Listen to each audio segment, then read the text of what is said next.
नहीं, अगर आप मेरी राय पूछते हैं कि मैं निष्पक्ष होकर अपनी राय दूं, मतलब भेदभाव ना करूं, तो मुझे भी लगता है कि नहीं, ये गलत हो रहा है। सबसे पहले तो मजदूरों को उनके घर पहुंचाया जाए, राइट, क्योंकि वो बहुत बेहाल हैं, उनके पास खाने को नहीं है, रहने को नहीं है, वो काफ़ी परेशान है। मतलब मीडिया में आए दिन देखिए, छोटे बच्चों को लेकर के साइकिल से, रिक्शा से औरतें सड़क पे डिलीवरी कर रही हैं बच्चों की। बिल्कुल बिल्कुल, ये वीडियो भी आया था। बिल्कुल बिल्कुल, मैंने भी देखा था ये वीडियो कि ऐसा हुआ था। और डिलीवरी के बाद फौरन बाद वो लेडी 1 घंटे के बाद चलने भी लगी थी, जबकि उस टाइम पे एज अ लेडी मैं खुद बोल सकती हूँ कि बहुत वीकनेस होता है। एक मदर, एक माँ इस चीज को समझ सकती है। बिल्कुल, देखा जाए हमारे बीजेपी, मैं ये मानता हूँ बीजेपी गवर्नमेंट जितनी भी है, जितने भी उनके पार्टी के ना मेंबर्स हैं, वो लोग आते जरूर है टीवी पे, बोलते जरूर है, बट उनका एक भी पॉइंट ऑफ व्यू गरीबों के हित में नहीं होता है। वो एक प्रकार से फुल समुदाय उठाते हैं, वो बोलते हैं हमारा समाज, हमारा भारत, हमारा देश। बट क्या आपको लगता नहीं है कि 30 करोड़ आबादी हमारे देश में जो गरीबों की है, जो बिलो लाइन से, बिलो मतलब गरीबी रेखा से नीचे है वो। जी, आप तो अभी ये मजदूर के इस पे हैं कि गवर्नमेंट ने मजदूर पे ध्यान नहीं दिया, गवर्नमेंट ने बसेस नहीं चलाई, गवर्नमेंट ने भीड़ इकट्ठा होने दिया। लेकिन आपने इस एक मुद्दे को सोचा है क्या? गवर्नमेंट जिस पुलिस वाले को इस भगवान की तरीके से आगे खड़ा किया है कि वो हमें संभाले, इन सब चीज़ों को रोके, किसी भी एक पुलिस वाले को आपने PPE किट में देखा है? जहाँ तक हमारा भी, आपका पॉइंट भी बहुत वाकई में सही है, आप सही बोल रही हैं। गवर्नमेंट जब अपने देश की रक्षा करने वालों की रक्षा नहीं कर रही है, तो वो मजदूर की रक्षा क्या करेगी? तो यहाँ पर देखा जाए नाहिद जी, आप मेरे सपोर्ट में बात कर रही हैं। ऑडियंस आपको इस चीज को देख के बिल्कुल होगी। नहीं, मैंने पहले ही बोला, मेरा ये अधिकार है। मुझे लगता है अगर गवर्नमेंट जिस सही कर रही है तो मैं सही बोलूंगी, तो नहीं जी, अगर गवर्नमेंट गलत कर रही है तो मैं गलत बोलूंगी। तो नहीं जी, मुझे एक पॉइंट बताइए, जब अगर मोदी गवर्नमेंट, मैं मोदी गवर्नमेंट इसलिए बोलता हूँ बिकॉज ये गवर्नमेंट का सिंबल मोदी जी हैं। आप भी मानते हो इस बात को? कमल तो कहने को बीजेपी का सिंबल है, बट जहाँ भी कुछ होता है, इलेक्शन हो चाहे कुछ हो, मोदी गवर्नमेंट सामने आती है, मोदी जी सामने दिखते हैं, उनको देख के बटन दबाते हैं लोग, राइट? और खासकर जो पढ़े लिखे लोग ये सोचते हैं कि हमारे देश में पढ़ा लिखा नेता आएगा, बट पढ़ा लिखा नेता के साथ साथ एक अच्छा लीडर भी होना बहुत जरूरी है, जो अपने लोगों को संभाले। अब आपका पॉइंट ऑफ व्यू ये था कि वो आम पुलिस ऑफिसर जो उनके लिए काम करे, उनको आम पुलिस नहीं, जो उनके देश की रक्षा कर रहे हैं। राइट। इनफैक्ट आर्मी को भी नहीं दिया उन्होंने, तक को उन्होंने PPE किट नहीं। मैंने दिल्ली के फुटेज देखे थे जिसमें आर्मी के जवान लाइन से खड़े, बट किन्हीं के पास किट नहीं है, उनके हाथ में छड़ी तो है, उनको कंट्रोल करना है, यही पॉइंट ऑफ व्यू है एक छड़ी को देख के। मतलब वो खुद से, आप मुंबई का भी देखे होंगे आपने कि कितने पुलिस वाले इस वायरस से संक्रमित हुए हैं। राइट, खुद देखा जाए, मैंने खुद आंकड़ा निकाला था, 1500 के आसपास पुलिस ऑफिसर है जो सिर्फ मुंबई में कोरोना से पीड़ित है। मेरे ख्याल से डेथ भी हुई है पुलिस वालों की। राइट, हुई है। मैंने शायद लास्ट वीक न्यूज़ में देखा था कि जब मैंने देखा था तो एक पुलिस वाले का मुझे ध्यान है कि उस टाइम पे, क्योंकि हमारा भी काम होता है तो हर वक्त नहीं होता कि हम टीवी पे ही रहे या हम टीवी पे ही अपडेट रहते हैं, लेकिन जब मैंने देखा था तो एक पुलिस वाले की डेथ हुई, ऐसा मैंने सुना था और मैंने न्यूज़ में मैंने देखा। चलिए, इस मामले पे हम दोनों आदमी का समर्थन एक ही तरफ है। तो नहीं जी, हम आते हैं अगले सवाल पर, जो कि पब्लिक के जरिए ही है। कृषि, मुझे एक बात का जवाब देंगे क्या? बोलिए। जब आपने मुझे इस शो पे आने का इनविटेशन दिया था, आपने बताया था कि ये शो इम्पल्सिव करके कुछ है, बट मुझे यहाँ बैठ के ऐसा लगने लगा है कि ये पूरा न्यूज़ चैनल, मैं समझ रहा हूँ कहाँ जाना चाहती चला रहे हैं। हाँ। और मुझे ये लगने लगा है कि आप मतलब मुझे धोखे से बुला करके मेरी इंटरव्यू लेकर के कुछ ज़्यादा हाईलाइट नहीं करने वाले हो। ऐसा कुछ भी नहीं है, ऐसा मुझे लगने लगा है। नहीं, जैसा कि हमारे शो का नाम इम्पल्सिव है, यहाँ पे हम ऑडियंस के सवाल लेते हैं, पहली बात नहीं जी। मुझे ये राजनीति मुद्दा कुछ ज़्यादा लग रहा है। आपने कहा था कि आप मेरे फील्ड से रिलेटेड मुझसे सवाल करेंगे। आपका सवाल बहुत सही है, न्यूज़ चैनल जैसा ही शो हमारा लग रहा है। बिल्कुल, मुझे वही फील आ रहा है, क्योंकि नहीं जी, हमारा सवाल जो है, हमारा खासकर जो शो है, नहीं, ऑडियंस को भी ये लगता होगा कि आपने जो प्रमोशन किया, बोलने का मौका दीजिए। मैं बताना चाहता हूँ नहीं जी, ऐसा इसलिए है बिकॉज ये एक प्रकार से न्यूज़ चैनल जैसा ही लग रहा है शो अभी, और खासकर हमारे सवाल जो ऑडियंस की तरफ से आए हैं वो लॉकडाउन को लेकर ही है। मुझे बुला रहे हो तो कुछ वुमेन के बारे में, वुमेन पावर के बारे में कुछ नहीं जी, उस पर भी हम आएंगे, उस पर भी हम आएंगे फिर कभी। यहाँ पूरी की पूरी राजनीति पे ही आपका सवाल, आपका सोचना बहुत सही है, बट हम क्या करना है जी, जब हमारे लगता है कि मुझे आपके साथ एंकरिंग नहीं जी, जब हमारे जब सवाल ही सारे पब्लिक से यही आए हैं इस बार, तो हम क्या कर सकते हैं? बिल्कुल, बेशक हमारे में एक अंतर है। पूछिए क्या?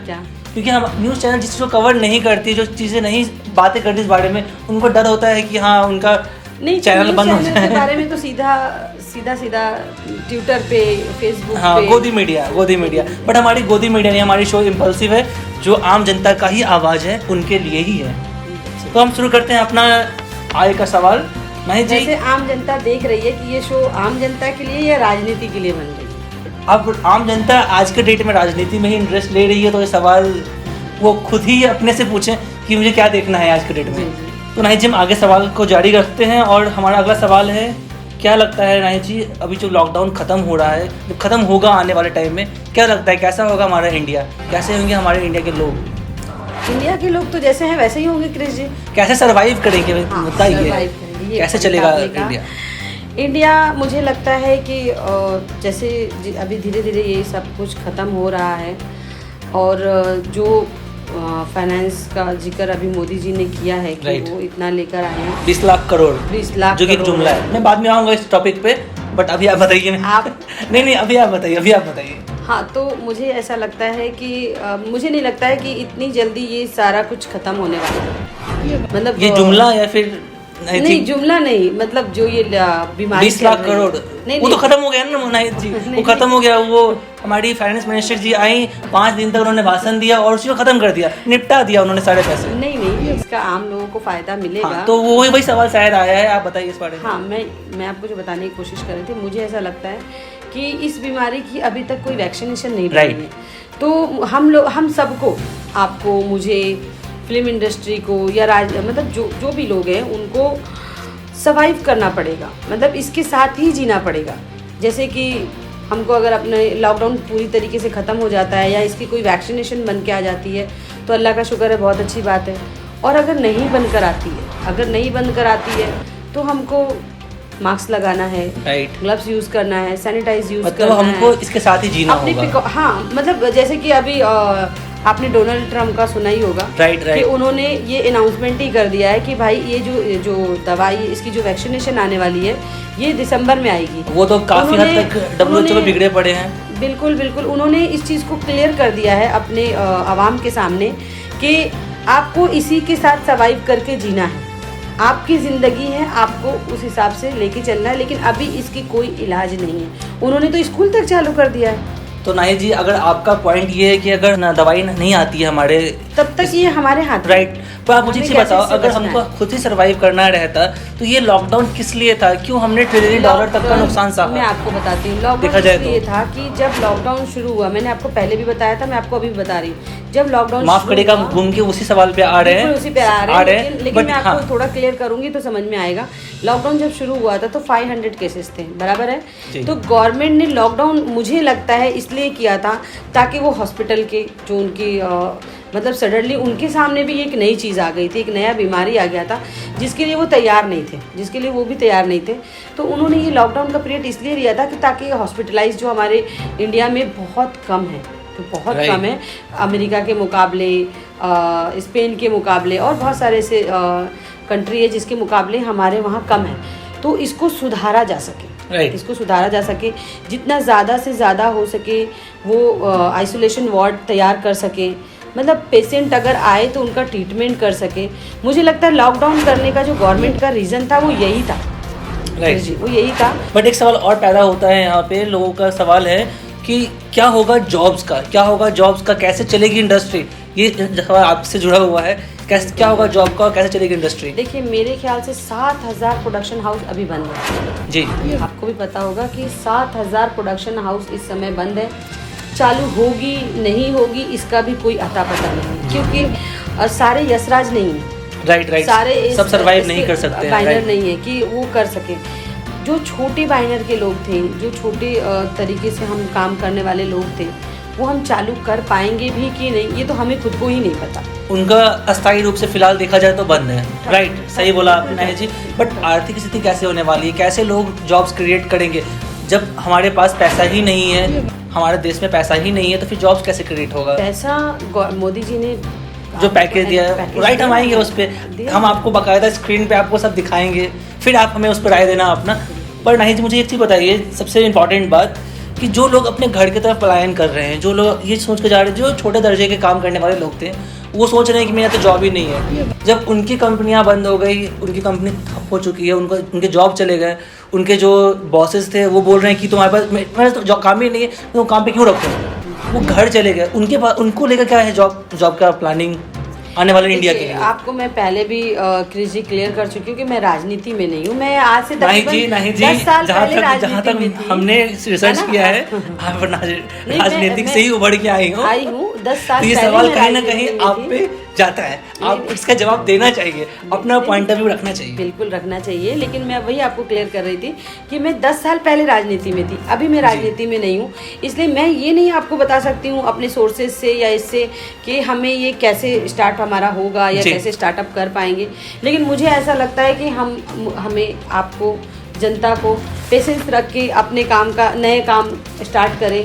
और हाँ, मैं सबसे ज़्यादा एक इस पे आने वाली हूँ, बात पे आने वाली हूँ कि जो छोटे व्यापारी हैं, जो छोटे इस पे लेवल पे काम कर रहे हैं या बिजनेस नया स्टार्ट करेंगे, मोदी जी के जो अभी राहत कार्य का जो अनाउंसमेंट हुआ है 20 लाख करोड़ का, उसमें जो करेंगे तो वो चाइना के साथ प्लीज़ चाइना के साथ आप लोग अपना व्यापार ना करें, क्योंकि कहीं ना कहीं ये जो वायरस है ये चाइना से ही फैला है।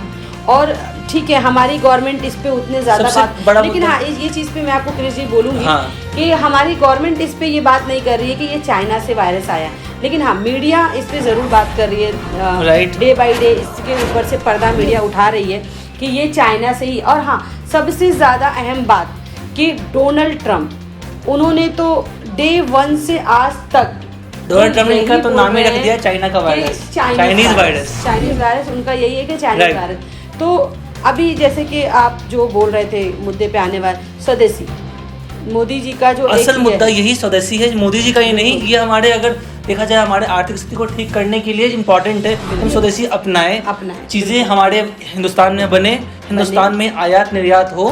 तो इसके लिए मैंने आपको बताया ना, बट कहीं ना कहीं चाइना का बहिष्कार करने में मैं सहमत नहीं हूँ, बट इससे सहमत हूँ कि हमें स्वदेशी अपनाना है, स्वदेशी अपनाना है। बहिष्कार करना बहुत जरूरी है क्रिश जी, स्वदेशी अपनाना है, इससे मैं सहमत हूँ। देखो नहीं जी, आपका जो मुद्दा है बहुत सही है, बट मैं इसको इसलिए नहीं मानता जिस तरह एक राजनीतिक खेला जाता है, पॉलिटिकल मुद्दे को उठाया जाता है। मैं ये मानता हूँ चाइनीज़ मुद्दा उठाना आज के डेट में इसलिए सही नहीं है क्योंकि WHO जो वर्ल्ड हेल्थ ऑर्गेनाइजेशन है जो इस चीज़ को मैनेज करती है, पूरा चाइना के फेवर में। नहीं जी, आप मुझे एक चीज़ बताओ, डोनाल्ड ट्रंप का भाषण है कि मैं ना 20 मिलियन डॉलर देता हूँ WHO को और चाइना 4 मिलियन देती है। तो आप मुझे एक बात बताओ, चाइना के फेवर में क्यों होगी वो WHO एक निष्पक्ष संस्था है जो ठीक है। आपकी ये जो बात है मैं भी एग्री करती हूँ कि वो निष्पक्ष एक संस्था है, उसके जरिए वो काम कर रही है। बट मैं अभी भी बोलूँगी कि सारी कंट्री को, और मैं बाकी कंट्री का नहीं मानती हूँ, लेकिन मैं इंडियन भाई बहनों से ये रिक्वेस्ट करना चाहती हूँ, मैं भी इस रिक्वेस्ट को एग्री करता हूँ। चाइना के साथ कोई, मैं भी इस चीज़ से एग्री करता हूँ कि स्वदेशी अपनाएं, खरीदे और ना बेचे। नहीं जी, अब मैं एक बोलूँ, बिल्कुल नहीं जी, मैं ये बोलना चाहता हूँ कि हाँ ये जरूरी है कि स्वदेशी अपनाएं, स्वदेश में व्यापार को बढ़ाएं, स्वदेशी निर्यात आयात करे जिससे हमारे यहाँ रोजगार बढ़े, हमारे यहाँ करेंसी का सर्कुलेशन हो। बट चाइना को बहिष्कार करना या फिर उसको छोड़ देना ये सही इसलिए नहीं है। क्रिश जी, अभी आपने जितने मजदूर देखे हैं तो प्लान करके अपने घर जा रहे हैं, हमारे पास जब इतने मजदूर हैं, हमारे पास कुछ जगह है, तो हम क्यों नहीं कर सकते? एक चीज़ बोलूँ जो आम जनता भी बोलना चाहती होगी शायद, जब हम बात करते हैं स्वदेशी का तो उसमें सिर्फ चाइना का बहिष्कार करना नहीं होता है, उसके अंदर अदर कंट्री के सामान को भी यूज करना बंद किया जाना चाहिए या जाएगा। लेकिन आज का जो सिचुएशन है, हम चाइना की वजह से ये चीज फेस कर रहे हैं। चाइना वर्ड हमारे डोनाल्ड ट्रंप जी का वर्ड है, बिकॉज वहाँ पे इलेक्शन है, जो कि एक नॉर्मल सी बात है जो हम नहीं बोल रहे थे। हम मैं बोलता हूँ उस चीज़ को, ये आम जनता का ही बात है, वो सब जानती है कि वो उनका राजनीतिक टेक्निक है जीतने का इलेक्शन। कि मैं कुछ क्रिएट करता हूँ ऐसा माहौल देसी स्वदेशी। नहीं, अब वो डोनाल्ड ट्रंप का ये मुद्दा जो आप बोल रहे हैं कि वो उनका है, अभी धीरे धीरे सारी कंट्री इस बारे में बात आपके बात से एग्री करता हूँ हमको चाइना का बहिष्कार करना चाहिए। हाँ ये है कि वर्ल्ड वॉर 3 नहीं करना चाहिए। मैं भी बोलती हूँ नहीं जी, पॉलिटिकल इशू में क्यों चाइना की आबादी कितनी है? चाइना की आबादी देखा जाए तो हमारे देश से भी ज़्यादा है, राइट? तो चाइना की आबादी के जो आम लोग हैं वो तो गुनहगार नहीं है देखा जाए तो, वो तो अपना रोजमर्रा का काम करते हैं, सरवाइव करते हैं। देखा जाए उनको तो रहने को जगह नहीं मिलता है, वो एक कमरे में पूरा परिवार रहता है चाइना में।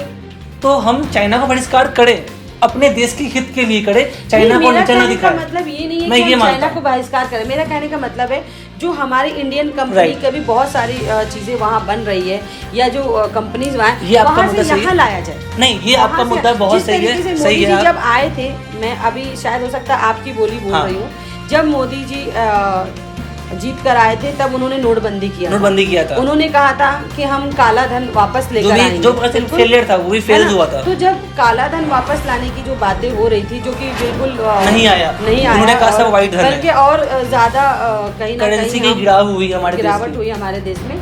तो मेरा मुद्दा जो था ना कृष जी, वो ये था कि हम अपनी जो हमारे इंडियन लोग वहाँ जा कर के कंपनी लगा रखे हैं, वहाँ जा कर के जो चीज़ें बनवा रहे हैं, वो इंडिया में आए। नहीं जी, इस बात को भी मैं एग्री करता हूँ, बट मैं ये भी बोलना चाहूँगा हमारे व्यूवर्स को कि ये तभी पॉसिबल है जब हमारी सरकार कोऑपरेट करेगी यहाँ की कंपनियों के साथ कि इनको कम रेट में रॉ मटेरियल्स एवरीथिंग कम रेट में अगर अवेलेबल कराया जाए, तो क्यों नहीं हमारा इंडिया ग्रो करेगा, क्यों नहीं हमारे खुद के देश के लोग यहाँ पे काम करेंगे। ये जो मुद्दा है, ये मोदी जी या बीजेपी का गवर्नमेंट का है, या कांग्रेस गवर्नमेंट आ जाए उनकी, मतलब ये गवर्नमेंट का मुद्दा है, मेरा आपका और नहीं। ये हम जो आज बैठे हैं सिर्फ अपना एक राय रखने के लिए बैठे हैं, है ना, आम जनता का राय रखने बैठे हैं। आम जनता जो हमसे सवाल कर रही है, हम उनके सवाल को क्लियर करने के लिए यहाँ पर बैठे हुए हैं। तो जो मुझे लगा मैंने वो राइट, आपका पॉइंट सही है। तो हम स्वदेशी अपनाएं, बट चाइना को क्या वर्ड यूज, बहिष्कार, राइट, ये वर्ड मेरे पल्ले नहीं पड़ता है। इनकी हिंदी कमजोर है। नहीं जी, हाँ, वो ना करे। हाँ, जरूर है कि अपने देश में बनाएं, अपने देश में खाएं, जिससे हमारे देश में पैसे का आदान प्रदान बढ़े। जी बिल्कुल। पर जैसे अभी एक एग्जांपल आप देखिए कि गन्ने का जूस वाला रोड पे खड़ा होता है, हाँ, जूस बेचारा वो दिन भर धूप में खड़े रह करके जूस, लेकिन हम लोगों ने अपने अंदर एक ये फॉरेन की कल्चर अपना ली है कि हम कोल्ड ड्रिंक पियेंगे, पेप्सी पियेंगे, और एक स्वैग ले आए हैं। आपका पॉइंट बहुत सही है। मैं एक पॉइंट इसमें और बोलना चाहूँगा, अगर ये गन्ने का जूस वाला धूप में खड़ा होकर गन्ना का जूस बेच रहा है, तो बहुत लोग तब नहीं पीते हैं बिकॉज उनको हाइजीन का प्रॉब्लम होता है। वो सोचते हैं कि मैं अनहाइजीनिक खाना नहीं खा सकता, मैं कहाँ पेड़ रहा है, गंदगी है, धूल है, राइट। नहीं, लेकिन जरूरी नहीं है ना कि रोड पर नहीं, तो मेरा ऐसे बहुत सारे जी, मेरा एक मुद्दा ये है बोलने का आपको कि सही है ये, तो हमारे गवर्नमेंट ये फैसिलिटी दे लोगों को कि हम एक्चुअली देखा जाए तो कोल्ड ड्रिंक से अच्छा टेस्ट वाइज भी, हेल्थ वाइज भी गन्ने का जूस बेटर होता है। तो स्वदेशी है, तो देश का है, तो उसको क्यों ना उससे हम ड्रिंक बनाएं, क्यों ना उसका हम सप्लाई बढ़ाएं और उसको ऐसे ड्रिंक लोग तक घर तक पहुंचाएं। जैसे कि अभी अमूल कंपनी है, जो अमूल कंपनी क्या करती है? अमूल कंपनी पहले सिर्फ दूध और इस तक थी, लेकिन अभी वो बढ़ते राइट, अच्छा ये सारा कुछ वो स्टार्ट किया ना उन्होंने। हाँ, दूध पैकेट से घर तक पहुंचना स्टार्ट किया, तो लोगों ने अमूल कंपनी को अपनाया। और अब क्या होता है, अब ज्यादातर लोग पैकेट में दूध खरीदते हैं, तो क्यों ना हम गन्ना का भी जूस को इस लेवल तक ले जाएं कि हाइजीन को ध्यान में रखते हुए, मौसम्बी का जूस हो, किसी भी चीज का, मतलब ऐसे जूस जो हमारे इंडिया में जिसका पैसा आ सके, वो चीजों को हम अब उस तरीके से लेके चलें। राइट, हो सकता है हमारे बहुत व्यूअर्स को कुछ आइडिया मिल गया हो काम को लेके।